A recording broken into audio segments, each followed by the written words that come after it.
so far from your conversations with the president yesterday, is he taking charge in the right way? Is he doing enough? What is your reaction to the trip so far?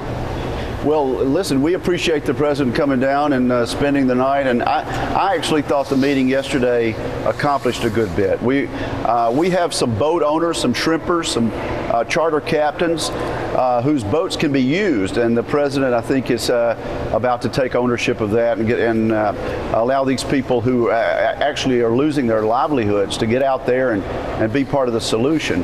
I think the claims process has been terrible. I think it's about to get better, I hope.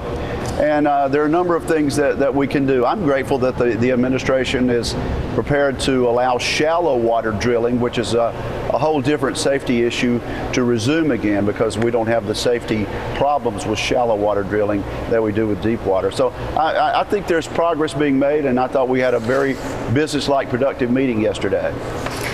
Now, one of the things that has been raised by some of your colleagues over on the House side, Waxman and Stupak in particular, and we've seen the hearings today, is BP's lack of preparedness and the fact that in a letter that they sent yesterday to the oil company, that time after time they wrote, BP appeared to make decisions that increased the risk of a blowout to save the company time or expense. And they've got emails from the well team leader talking about how they raised objections to the use of these additional centralizers, writing, quote, "It will take time. It will take 10 hours to install them. I do not like this." According to another BP official, he replied, "Well, who cares? It's done. End of story. We'll probably be fine."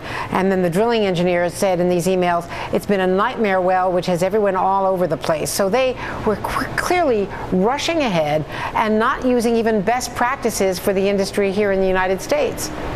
I think you're absolutely right. I think there was gross negligence on the part of BP, and we began discovering this in hearings weeks and weeks ago in the Senate Commerce Committee.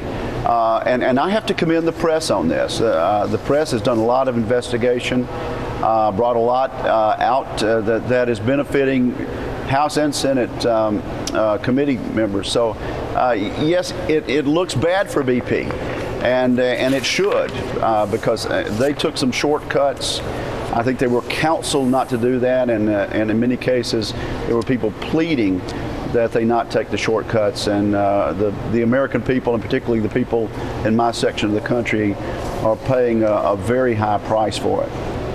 Now, I want to also ask you about one of your other responsibilities up there, because you're on the Armed Services Committee, and I think you were there in the room